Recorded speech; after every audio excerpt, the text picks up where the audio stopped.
se atribuye a Napoleón. Algunos dicen que no se sabe bien quién es el autor, es una frase anónima, pero algunos entrenadores la aplican y dicen: la mejor defensa es el ataque. La mejor defensa es un buen ataque, ¿no? Pero esta frase también lo llevan a la acción, por ejemplo, ejecutivos agresivos, ¿no? Empresarios que quieren posicionar su marca, o también pues, esta frase, hermanos, revela lo que es la naturaleza del ser humano.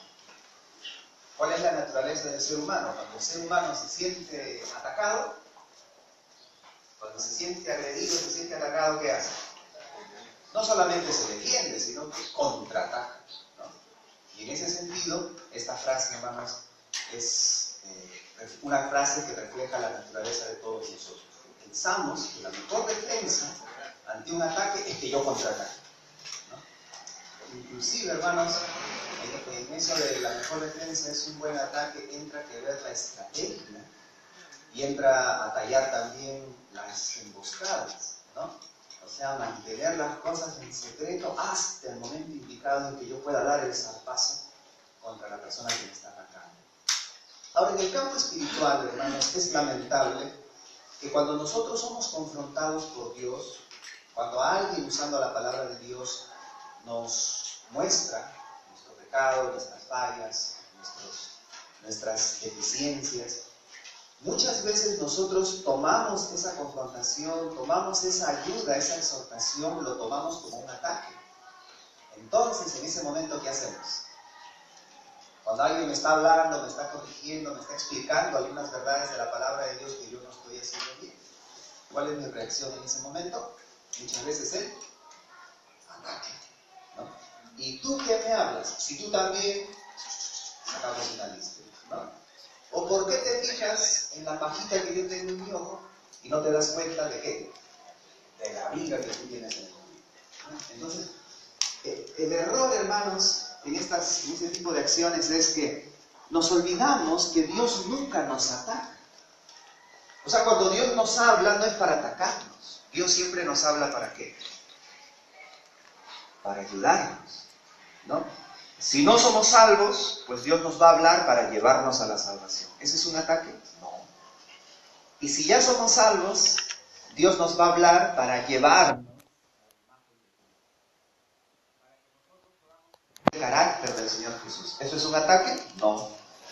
Pero cuando Dios nos habla, a veces nosotros nos sentimos atacados. A veces nosotros pensamos que Dios nos está atacando. Eso es lo que vamos a ver hoy día, hermanos, en Juan capítulo 8, a partir del versículo 42. Fíjense por favor en su Biblia, Juan capítulo 8, a partir del versículo 42. Jesús les declara en esta primera sección que ya le hemos visto parte de estas verdades antes, pero ahora vamos a ver ahí unas 7 verdades que Jesús les declara a los judíos. Y cuando los judíos son confrontados por estas verdades de Dios, ellos se sienten atacados y entonces, como la mejor defensa es un buen ataque, contraatacan contra Jesús y le hacen una acusación terrible. Y eso vamos a ver hoy día, hermanos, cómo estos hombres primeramente le insinuaron a Jesús que él era nacido de padres que habían caído en fornicación. Nosotros no somos nacidos de fornicación, ¿no? Es decir, como tú, más o menos esa es la intención. Y también, en su defensa, hermanos, ellos le van a decir a Jesús: tienes demonio, hablas así porque estás endemoniado. Eso le van a decir a Cristo, ¿no? En defensa, por sentirse atacados de las verdades que el Señor Jesús les estaba diciendo.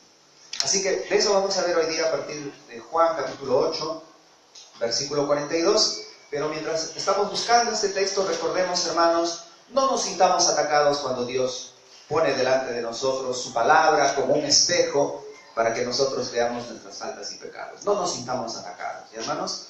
Y número 2, no nos defendamos. No hay de qué defenderse. Si no es un ataque, no hay por qué defendernos. Si Dios nos está hablando, si Dios nos está confrontando, si me está mostrando mi pecado, ¿qué debo hacer? Arrepentirme, pedir perdón, someterme a Dios, rendirme a Él, reconocer mis pecados e invocar la sangre de Cristo para que me limpie de todo pecado. ¿Y, hermanos? Entonces, de eso vamos a hablar y ahora vamos a repasar las verdades que Jesús le dijo a los judíos a partir del versículo 42. Juan 8, 42. Dice, Jesús entonces les dijo, si vuestro Padre fuese Dios, ciertamente me amaríais. ¿Por qué? Porque yo de Dios he salido y he venido. Pues no he venido de mí mismo, sino que Él me envió. Frase clave.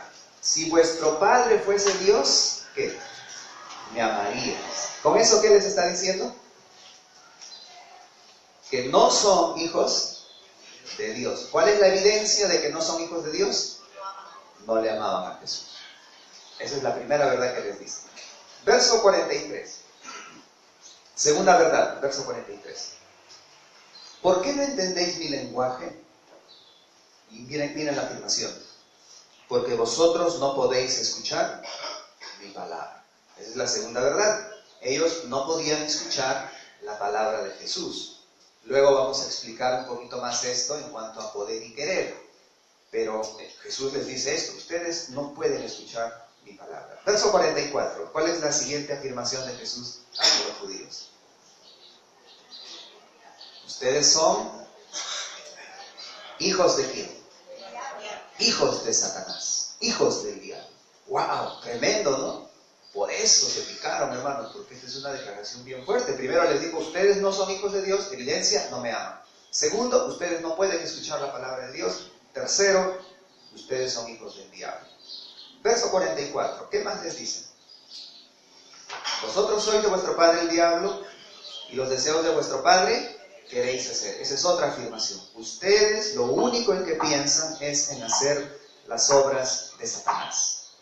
Se levantan, salen de casa, por donde vayan, solamente están pensando en hacer y cumplir los deseos del diablo. Esa es la cuarta afirmación. Quinta afirmación, verso 45.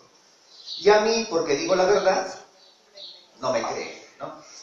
Tal vez debo leer el 44 completo, hermanos, cuando dice, Él ha sido homicida, hablando de Satanás, Él ha sido homicida desde el principio y no ha permanecido en la verdad, porque no hay verdad en Él. Cuando habla mentira de suyo habla, porque es que mentiroso y padre de mentira. Entonces dice, Satanás es un mentiroso, él es padre de mentira. Y a mí que digo la verdad, no me creen. Y al mentiroso, sí le creen. Eso les está diciendo. Ustedes creen la mentira, prefieren creer a un engañador, y a mí que digo la verdad, no me creen. Esa es la quinta declaración que hace Jesús. La sexta, verso 46, hace una pregunta el Señor Jesús en el verso 46. ¿Quién de vosotros me redarguye de qué? De pecado. ¿Quién de vosotros me redarguye de pecado? En otras palabras, Cristo les está diciendo a ellos que en Jesús ellos no han visto nada qué, nada malo. O sea, ¿por qué no me aman? ¿Por qué no me creen? ¿Por qué me quieren matar? Si yo solamente les estoy diciendo la verdad, y ahora les hago una pregunta, ¿qué de malo han visto en mí? Porque si ustedes han visto algo malo en mí, entonces tienen razón, tienen derecho de vengarse, ¿no? Tienen derecho, tienen razón de matarme, pues, si he hecho algo malo. Pero a ver, díganme ustedes qué de malo he hecho. ¿Y qué dijeron ellos? ¿Sacaron su lista de cosas? ¿Cosas malas? No. Se quedaron calladitos. Señal de que Jesús no tenía nada en qué ser señalado, en qué ser reprendido. Y luego, seguimos leyendo el verso 46, pues si digo la verdad, ¿por qué vosotros no me creéis? Y aquí viene algo fuerte. ¿Qué tal si todos leemos el 47, verso 47? 2, 3. El que es de Dios, las palabras de Dios hoy, por esto no las oís vosotros, porque no sois de Dios. El que no es de Dios, perdón, el que es de Dios, oye las palabras de Dios. El que no es de Dios, no oyen las palabras de Dios. Entonces, esta, hermanos, es una afirmación muy fuerte también.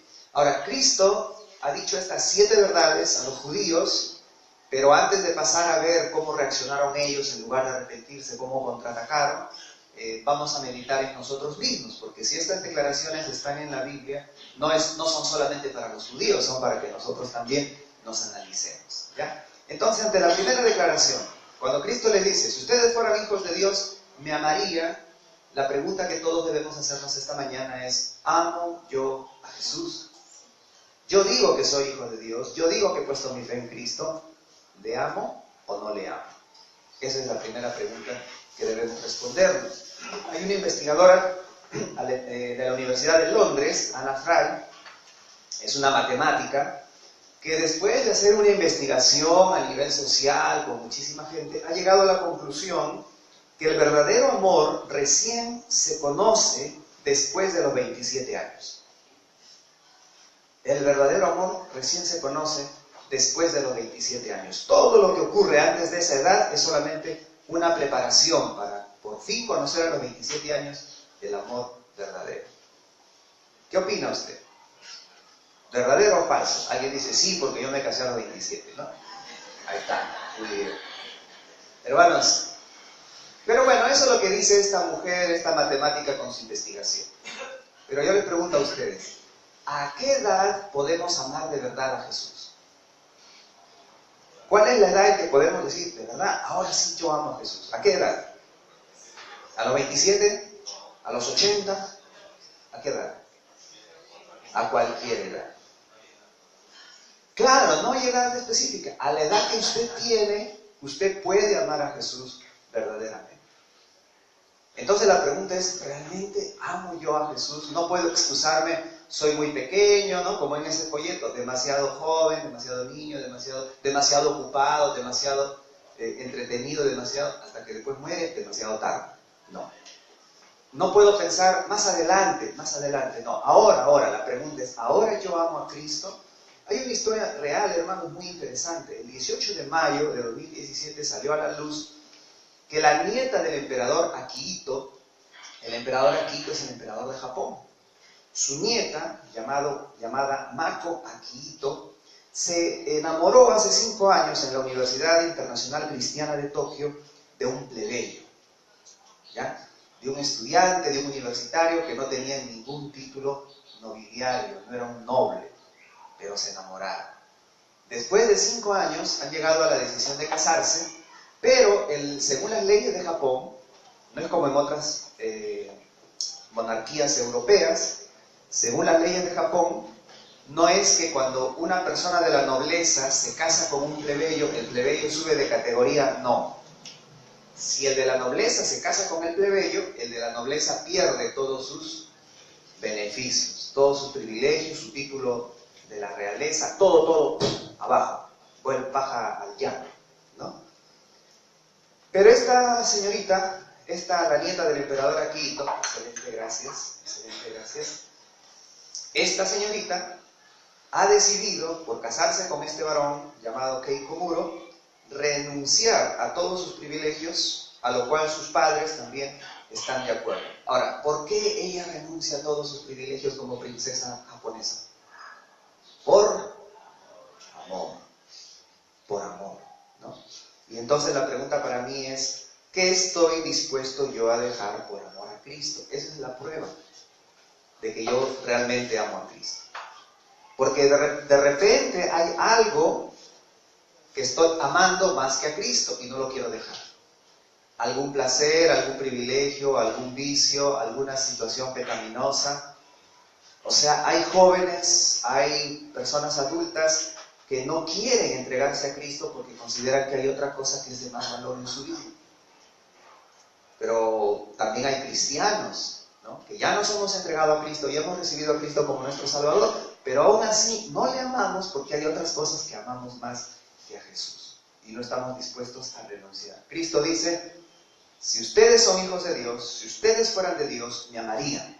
Entonces, si usted es hijo de Dios, es hija de Dios, debe amar a Cristo. Debemos amar a Cristo, al punto de renunciar y dejar cualquier otra cosa que le ofenda a Él, cualquier otra cosa que le incomode a Él, para mostrar que realmente yo amo al Señor Jesucristo.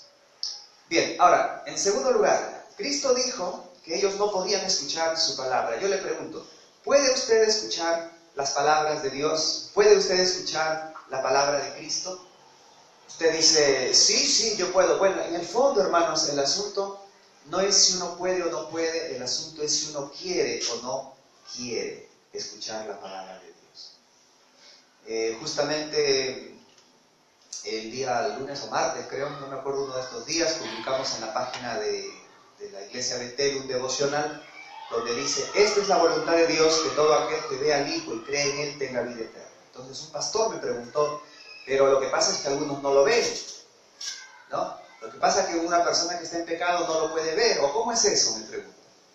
Y yo le puse ahí una lista de versículos. Por ejemplo, en uno de esos versículos se dice que cuando los demonios veían a Jesús, caían de rodillas a sus pies. Entonces, si los demonios pueden ver a Jesús, una persona que estaba bajo la influencia demoníaca, ¿le podía ver o no le podía ver? Los judíos sí veían a Jesús, sí veían sus señales. El problema es que ellos no querían creer. Su problema no era entender, su problema no era saber, su problema era que no querían creer. Nicodemo, eso lo hemos estudiado cuando vimos Juan capítulo 3. Nicodemo viene a Jesús y le dice, de noche, y le dice, Rabí, sabemos que has venido de Dios. ¿Por qué dice sabemos? ¿Quién era Nicodemo? Un miembro del Sanedrín, del concilio judío, de los líderes principales de Israel. Y el miembro del Sanedrín dice, sabemos que has venido de Dios. Porque nadie puede hacer las señales que tú haces si no está Dios con él. Lo sabemos. Lo sabían, pero no lo creían. Entonces, hermanos, no es que una persona que está en pecado no puede ver a Dios. No. Una persona que está en pecado es verdad que está bajo el poder de Satanás, que el diablo ha cegado su entendimiento para que no le resplandezca la luz del Evangelio. Pero cuando Dios se revela, cuando Dios se manifiesta, la persona puede ver. Ahí está Romanos 1:20, que dice, porque las cosas invisibles de Dios, su eterno poder y deidad, se han hecho claramente visibles desde la creación del mundo, siendo entendidas por medio de las cosas hechas, de modo que no tienen excusa. Siendo entendidas por medio de las cosas hechas. El hombre en su estado natural, caído, depravado 100% en pecado, puede ver y puede entender las revelaciones que Dios le muestra. Es verdad, vive cegado, vive en pecado, vive bajo Satanás, pero cuando Dios se revela, Dios disipa todo eso. Ahora la persona que ve tiene que tomar una decisión. ¿Creo o no creo? Pero no se puede excusar diciendo, es que yo no podía. No, sí sabes. Y por eso, hermanos, en esta mañana mi pregunta, cuando hablamos de esta verdad que Cristo le dijo a los judíos, ustedes no pueden escuchar mi palabra, mi pregunta para todos nosotros es, ¿podemos escuchar la palabra de Jesús? La respuesta es sí. Si podemos, ahorita mismo usted está escuchando. La respuesta es, ¿cree eso? ¿Lo cree o no lo cree? Esa es la pregunta. Ese es el detalle. ¿Quiere usted creer? Cuidado, tenga mucho cuidado, porque si a usted le aburre la palabra de Dios, si a usted le fastidia la palabra de Dios, si a usted le incomoda la palabra de Dios, si a usted le irrita la palabra de Dios, si usted rechaza la palabra de Dios, es una señal de que usted no es de Dios. Tenga mucho cuidado, porque aquellos que rechazan al Señor, Cristo dijo, si ustedes fueran de Dios, entonces ustedes escucharían lo que yo les estoy diciendo. Eso fue lo que leemos, hermanos, en el 47. Mire el verso 47. ¿Qué dice? El que es de Dios, las palabras de Dios son. Pero el que no es de Dios, las palabras de Dios, de que oye, pero ¿qué hace? Resiste, se enoja, le parece aburrido, comienza a bostezar. No ve las horas de salir corriendo. ¿Por qué le aburre la palabra de Dios? Porque no es de Dios. Por eso este punto es muy serio. Este punto es muy delicado. Lee usted en la mañana la palabra de Dios. Busca cada día la palabra de Dios. Para usted la palabra de Dios es como un manjar. Mañana lunes, ¿qué va a buscar primero? ¿La palabra de Dios o el chámpara? ¿Qué va a buscar primero? ¿No? En la mañana, ¿qué busca primero? En el día, ¿el ceviche o la palabra de Dios? ¿Qué le gusta más? ¿Qué le atrae más? Cuidado. Eso puede ser una invitación, una indicación, si usted es o no es de Dios. ¿Ya? Así que mucho cuidado, es un peligro esto que está pasando. Y si usted no es de Dios, y si usted se da cuenta que no es de Dios, le espera el infierno eterno. Y usted va a pasar la eternidad en el infierno. Así que mejor, si usted se da cuenta que usted no es de Dios, deje de aparentar que es de Dios. Porque esa apariencia solamente le va a llevar al infierno. Mejor arrepiéntase de corazón y decida creer en Cristo Jesús. Respecto a la tercera verdad, cuando Cristo les dijo a ellos, ustedes son hijos del diablo. ¿Usted es hijo de Dios o es hijo de Satanás? Ahora, ¿cómo saberlo? Cristo les dijo así, vosotros sois de vuestro padre el diablo y los deseos de vuestro padre queréis hacer. ¿Los deseos de quién quieres hacer? ¿Los deseos de quién quiere hacer usted? ¿Los deseos de Dios o los deseos de Satanás? Si usted dice que es creyente, pero todavía le gusta hacer los deseos de Satanás, puede ser una indicación de que usted no es hijo de Dios. Porque Cristo le dijo a los judíos, vosotros sois de vuestro padre el diablo y los deseos de vuestro padre queréis hacer. Uno quiere hacer lo que hace su padre. Pregúntele a los niños, ¿no? Ellos quieren ser y hacer lo que hace su papá. Así debemos ser nosotros también y debemos tener deseos de hacer las cosas de Dios. En cuarto lugar, ¿a quién le cree? ¿A quién le cree usted? ¿Le cree a Dios o le cree a Satanás? ¿Le cree usted a aquel que dijo, yo soy la verdad? ¿O le cree usted a aquel que es mentiroso y padre de mentira? ¿A quién le cree usted? Hermanos, muchas veces nosotros le creemos más a Satanás en lugar de creerle a Dios. Así que decida bien, escoja bien a quién le va a creer, sabiendo que su decisión va a traer consecuencias temporales, pero también va a traer consecuencias eternas. Mejor créale a Dios. Dios es la verdad. Lo que Dios dice en su palabra es verdad. No le crea a Satanás. Satanás es mentiroso, Satanás es engañador. No lo digo yo, lo dijo Jesús. Cristo dijo que Él es mentiroso y padre de mentira. Entonces no le crea a Satanás, créale a Jesús. Y por último, cuando Cristo les preguntó a ellos, ¿quién de vosotros me redarguye de pecado? Recuerda que los judíos no dijeron nada, se quedaron callados porque no habían encontrado, no habían visto nada malo en Jesús. Entonces eso debe también hacernos pensar en esto, hermanos. Yo a veces le pregunto a algunos, ¿qué de malo le ves a Jesús? ¿Qué de malo le ves a Dios? ¿Qué cosa mala te ha hecho Dios? A ver, dime, ¿qué cosa mala te ha hecho Dios? A usted, por ejemplo, esta mañana. Dígame una cosa mala que Dios le ha hecho. Piense, ¿qué cosa mala le ha hecho Dios? Y hermanos, Dios no nos hace ningún mal. Nosotros no podemos ver ningún defecto en Dios, ningún defecto en Jesús. Y al revés, a veces yo también pregunto, a ver, dime una cosa buena que ha hecho Satanás por ti. Dime una cosa buena que el diablo ha hecho por ti. Y aún si alguien puede pensar, pero me dio dinero, pero me dio este gusto de hacer esto, del otro. Hermanos, al final eso solamente es malo. No solamente es pecado, sino que también trae consecuencias desastrosas para nuestra vida. El diablo, como un pescador, ¿no? Muchas veces suelta el anzuelo con su carnada. Muchos que ahora están viviendo en adicción, en el vicio, o que han destruido sus hogares o han destruido sus vidas, pensaron comenzando que esta situación yo la puedo manejar. Yo decido cuándo tomo y cuándo lo dejo. Yo decido, eso fue el principio. Pero el engañador, el manipulador, Satanás, logró su objetivo, ¿no? Logró el objetivo de que la persona se confíe y se entregue. Satanás no ha hecho nada bueno por los hombres, no ha hecho nada bueno por nadie. Entonces, ¿a quién le vamos a seguir? ¿A quién le vamos a creer? Jesús dijo, a ver, díganme, ¿qué de malo he hecho yo? Nada, silencio. Entonces, Él es digno de ser seguido, de ser creído, de ser exaltado en nuestros corazones. Y por eso, hermanos, si en esta mañana usted todavía, a pesar que es hijo de Dios, está por ahí coqueteando con Satanás, haciendo caso al diablo en incitaciones pecaminosas de no sé qué tipo, chismes, murmuraciones, pecados de inmoralidad, cómo usa su celular, qué videos ve en la computadora, qué programas de televisión ve, no sé, amistades, conversaciones, chistes de doble sentido, no sé en qué esté metido usted, música mundana, ¿no? Ahora con el audífono ahí, la música mundana.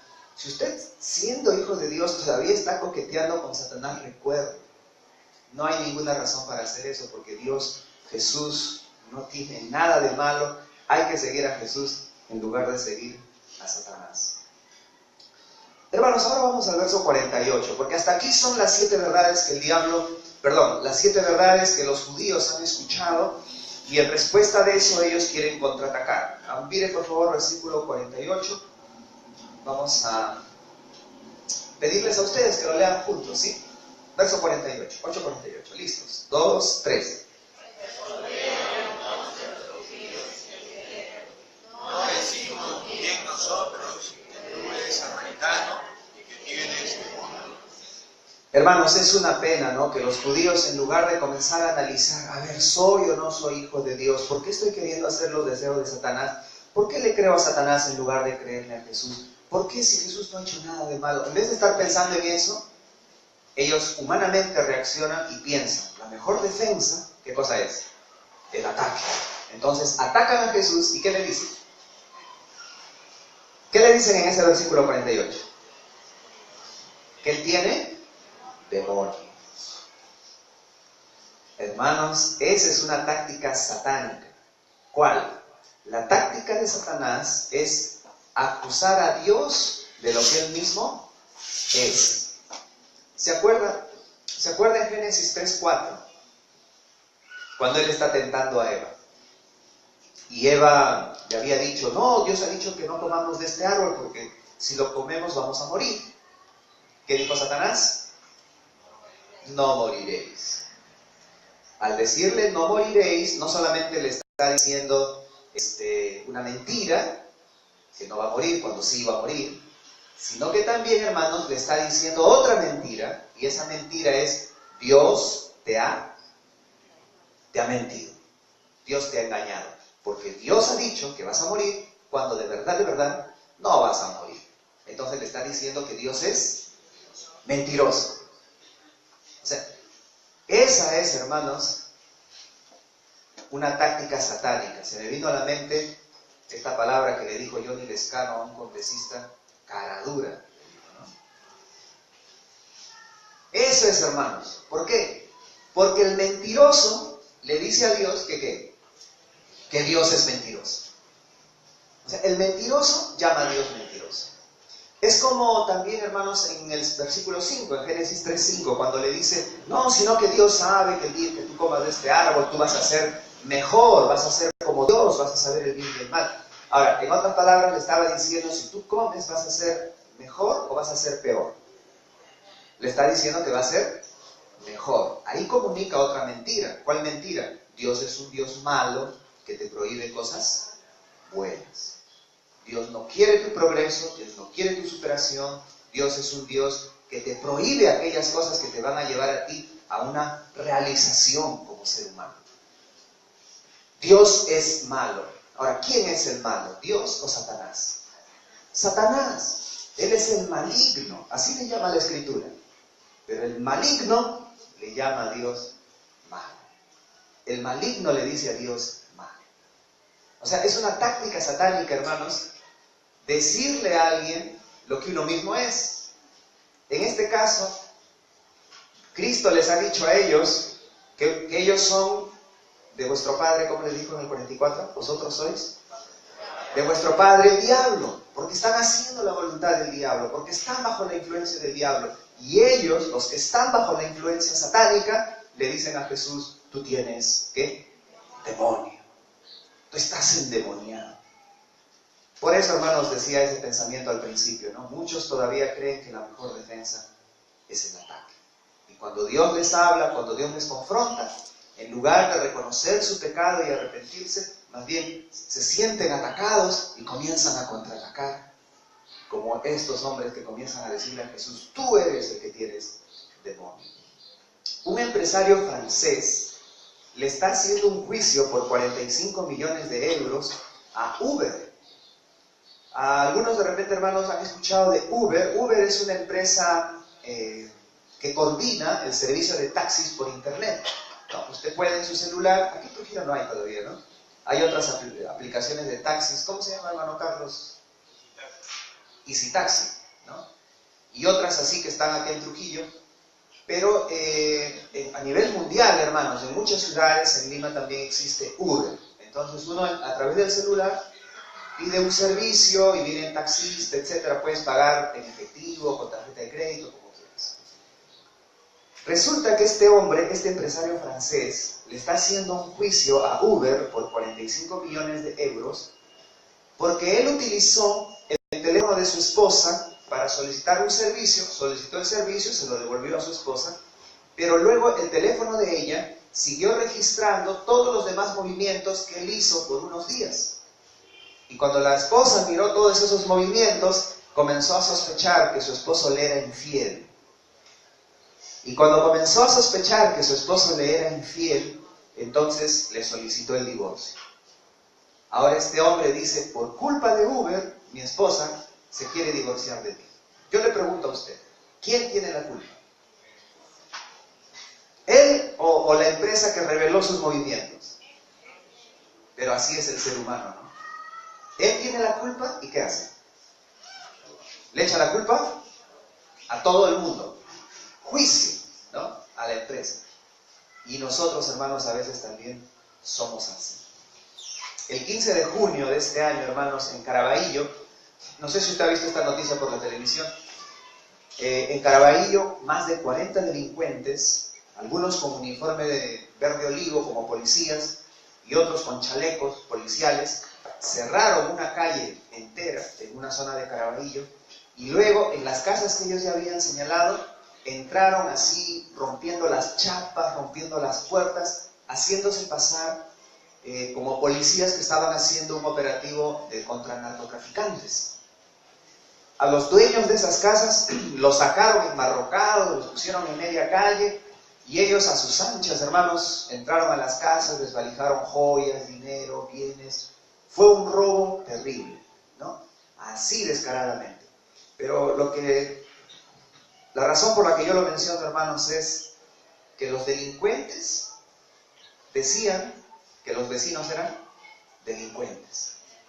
O sea, ellos eran los delincuentes, pero agarraron a la gente, los enmarrocaron, los amarraron, todo, diciendo que ellos eran los delincuentes, ellos eran los narcos, y que ellos también eran de la justicia, y que estaban pesquisando la casa para encontrar droga. Esa es una táctica que viene de ¿quién?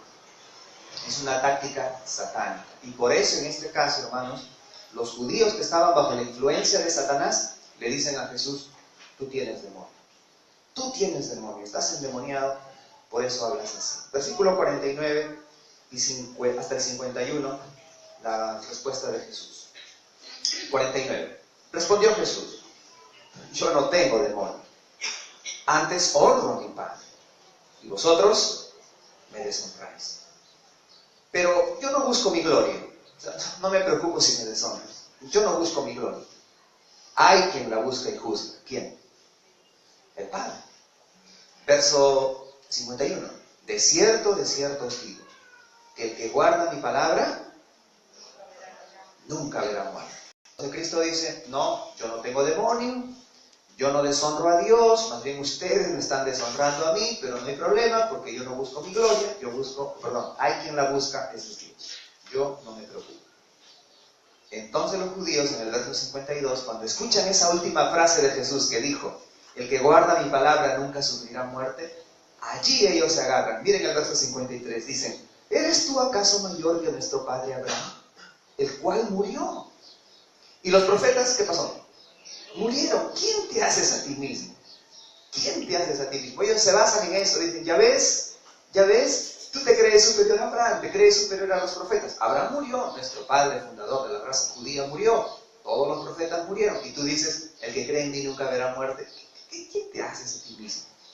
Versículo 54, Jesús responde, si yo me glorifico a mí mismo, si yo estoy buscando exaltarme a mí mismo, mi gloria nada es. ¿Quién es el que le glorifica? Él dice, mi Padre es el que nos glorifica. El que vosotros decís que es vuestro Dios, pero vosotros no lo conocéis. Y Jesús aquí le dice, hermanos, mas yo le conozco, ¿no? Y si dijere que no le conozco, sería mentiroso como vosotros comprenderéis, ¿no? O sea, yo le conozco. Ahora, si yo dijera, no, yo no le conozco, sería mentiroso como ustedes. Eso es lo que les está diciendo, ¿no? Directamente. Sería mentiroso como vosotros. Pero le conozco y guardo su palabra. Entonces, hermanos, aquí el Señor Jesucristo da estas respuestas, pero vamos a pensar un poquito en la manera como los judíos tomaron esta palabra de Cristo: el que guarda mi palabra nunca verá muerte. ¿Cómo lo tomaron ellos? Ellos lógicamente dicen, si el padre fundador de la raza judía que fue Abraham ha muerto, si todos los profetas han muerto, entonces ¿cómo él está garantizando que alguien no va a morir? O sea, ellos habían escuchado muchas veces, hermanos, pero no creían que el que cree en Jesús iba a tener vida eterna. Cuando Cristo está diciendo nunca verá muerte, es que va a tener vida eterna, pero ellos, aunque lo han oído tantas veces, no lo acaban de creer, hermanos, no lo creen. Entonces Jesús le responde en esta manera, ¿no? Más adelante. Pero quiero decirles algo. No sé cuántos han escuchado de un predicador que vivió en el siglo XIX, Moody, Dwight Moody, ¿no? D.L. Moody, aparece en algunos libros. Bueno, Moody escribió un día esto, o dijo un día esto: algún día usted leerá en los periódicos D.L. Moody ha muerto. No crea ni una sola palabra de ese aviso. En ese momento yo estaré más vivo de lo que ahora estoy. Solo me habré ido más arriba, eso es todo. Fuera de esta vieja casa de barro. Yo nací de la carne en 1837 y nací del espíritu en 1856. Lo que es nacido de la carne puede morir, pero lo que es nacido del espíritu vivirá por siempre. A eso se estaba refiriendo Jesús cuando dijo: el que guarda mi palabra nunca verá muerte. ¿Por qué? Porque tenemos que vida eterna. Y Él lo había ofrecido varias veces a los judíos. Él había dicho claramente que Él podía dar esa vida eterna, pero los judíos no lo creían. Jesús aclara que Él no busca su propia gloria, y esa es una gran lección para nosotros, hermanos. Nunca busquemos nuestra propia gloria. Nunca busquemos ganar una discusión, quedar bien, que otros hablen bien de mí, mi prestigio, mi reputación. No, hermanos. Debemos seguir el ejemplo de nuestro Maestro. Él, teniendo motivos, porque Él era Dios, Él dice: no busco mi gloria. Y eso debe quedar para nosotros.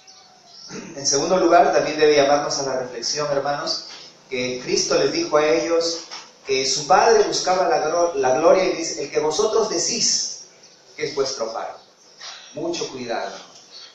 Mucho cuidado que entre nosotros haya alguien que dice que es hijo de Dios, pero de verdad no lo sea. Mucho cuidado con eso. También Cristo dice: si yo digo que no le conozco, sería mentiroso como ustedes. O sea, Cristo nunca mintió. Cristo nunca fue mentiroso. Hermanos, eso es una lección para nosotros también. Siempre digamos la verdad. Siempre digamos la verdad. Pero ¿y si por eso sufro? ¿Y si por eso tengo que pagar algo, etcétera? Siempre digamos la verdad, ¿no? Viene el cobrador en el micro y le dice: ¿usted ya me pagó pasaje? Y usted no pagó. ¿Qué dice? ¿Sí? ¿O dice la verdad? ¿Por un sol va a ofender a Dios? No, pastor, no, pago mi pasaje. ¿Por 100 soles ofendería a Dios? ¿Por 1000? ¿Por 10,000? Hermanos, no importa lo que perdamos, tenemos que decir la verdad. Seamos como nuestro Maestro. También, hermanos, Jesús dijo que Él conocía al Padre, mientras que los judíos no le conocían. Nosotros podemos cometer, hermanos, muchos errores y podemos caer en situaciones muy drásticas, muy dramáticas por no conocer a las personas, ¿no? Por ejemplo, un gerente fue contratado para potenciar una empresa, para llevarla pues a una situación de mayor productividad. Entonces un día este gerente, ahí nomás que fue nombrado, al día siguiente fue a la planta a supervisar el trabajo, ¿no? Y vio a todos trabajando menos a un muchacho que estaba parado, recostado en la pared, manos en los bolsillos. Entonces el gerente inmediatamente le dijo: joven, ¿cuánto gana usted al mes? Y él dijo: 850. El gerente sacó 850, le dio y le dice: tome el pago de este mes y no vuelva por aquí nunca más. El muchacho se fue.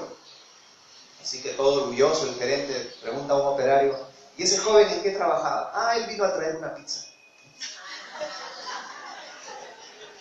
No era de la empresa. ¿Por qué el gerente cometió ese error? Por no conocer. Bueno, perdió 850 por no conocer. Pero hermanos, otros pierden su vida por no conocer bien. No sé si has visto esa noticia de esta chica de 11 años. De 11 años, que salió de su casa en el Agustino diciéndole a su mamá, voy a la casa de mi abuelita. Mucho cuidado con la mentira. Mucho cuidado con la mentira. Esta chica salió de su casa, voy a la casa de mi abuelita. Mentira. Se fue a encontrar con un chico de aproximadamente 15 años, a quien había conocido por el Face. Se encontró con este chico, fueron a un hotel y ahí el chico la mató. Después de abusar de ella, la mató. Y 2 días después recién la encuentran a la niña de 11 años con un balazo en la cabeza en ese hotel en el Agustín. Y no hay rastro del chico que la mató, que abusó de ella. ¿Cuál fue su problema? Sí, aparte de la mentira, su problema fue ir a encontrarse con una persona a la cual no conocía. Pero por el Face se pueden hacer y decir muchas mentiras. Mucho cuidado con la mentira. Al final, con razón tiene la Biblia, razón tiene Dios cuando dice que Él no puede ser burlado y todo lo que uno hace, lo va a cosechar. Claro, la cosecha a veces no viene inmediatamente, como en este caso de la pobre chica, ¿no? A veces la cosecha demora un poquito, pero de que va a llegar la cosecha, va a llegar. Porque nadie se puede burlar de Dios, nadie puede violar una ley de Dios sin sufrir las consecuencias. Así que hay grandes tragedias en la vida de una persona. Es vital que nosotros conozcamos bien a Dios. Problemas fuertes por no conocer. Vamos a terminar, hermanos, mirando aquí en el verso 56, algo que Cristo dijo que ya lo sacó a los judíos de casillas. Miren lo que dijo Cristo en el 56. Ya que ellos le mencionaron a Abraham, Cristo dice, miren, Abraham vuestro padre, según la raza judía, se gozó de que había de ver mi día, y lo vio, y se gozó. 57. Entonces le dijeron los judíos, ¿aún no tienes 50 años y has visto a Abraham? Jesús le dijo, de cierto, antes que Abraham fuese, yo soy. Y yo soy es una frase que indicaba que él era Dios, que él era eterno. ¿Qué hicieron los judíos? 59. Otra vez se sienten ofendidos, se sienten atacados, y en lugar de someterse a la palabra de Dios, piensan, la mejor defensa que es el ataque. ¿Y qué hacen en el 59? Tomaron entonces piedras para arrojárselas, pero Jesús se escondió, salió del templo y atravesando por el medio de ellos, se fue. En lugar de someterse a Dios, otra vez ellos reaccionando y atacando, en lugar de ser humildes. Hermanos, recordemos, Dios no nos ataca. Dios no nos ataca. Dios nos quiere ayudar. Si alguien aquí no es creyente, Dios en esta mañana no le está atacando al decirle que usted es un hijo del diablo, que usted está siguiendo la voluntad del diablo, que usted le crea un mentiroso. Dios no le está atacando. Le está ayudando para que usted venga a la luz de Cristo. Para que usted crea en Cristo y tenga perdón, tenga vida eterna, se salve del infierno eterno. Y si usted es creyente, en esta mañana Dios tampoco no le está atacando al decir, ya deja de hacer la voluntad de Satanás, deja de coquetear con el pecado, deja de que la palabra de Dios te parezca aburrida, molesta, fastidiosa. Sométete a Dios. Él quiere llevarle más bien a que usted y yo seamos más y más como el Señor Jesucristo. Escucha a Dios, créale a Dios, conozca a Dios, confíe en Dios y no le ataque, no reaccione, ni ataque a las personas que le hablan de Dios. ¿Ya? No, la mejor defensa no es el ataque. Dios no te está atacando, Dios te está ayudando. Vamos a ponernos de pie y vamos a orar.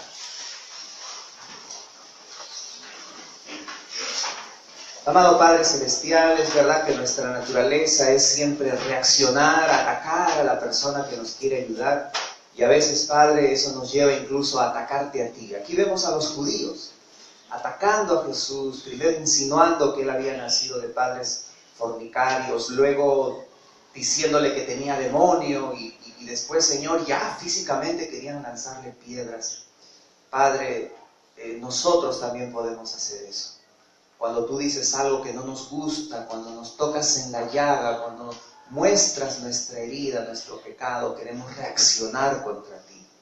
Padre, perdónanos cuando te ofendemos, te despreciamos, te rechazamos, te ofendemos en muchas maneras. Perdónanos, Señor, cuando preferimos creerle a un mentiroso en lugar de creerte a ti. en lugar de hacer tu voluntad. Perdónanos, Señor. Y si en esta mañana aquí hay alguien que necesita arrepentirse y recibir a Cristo como Salvador, Señor, que no se vaya así como entró, que de veras se arrepiente y de veras conozca esta mañana a Cristo como su Salvador. Y si entre nosotros hay creyentes que tenemos algo de qué pedirte perdón, algo de qué arrepentirnos, Señor, que no resistamos tu palabra, que no nos defendamos, no es un ataque lo que tú nos has dicho esta mañana, más bien que nos arrepintamos, que seamos dóciles, que te agradezcamos por tu interés, tu preocupación de que nosotros seamos más como Jesús. Padre, tú conoces nuestros corazones, sabes lo que estamos orando, lo que te estamos pidiendo. Todo esto lo hacemos en el nombre de Cristo. Amén. Tomen asiento, muchas gracias. Por favor, adelante.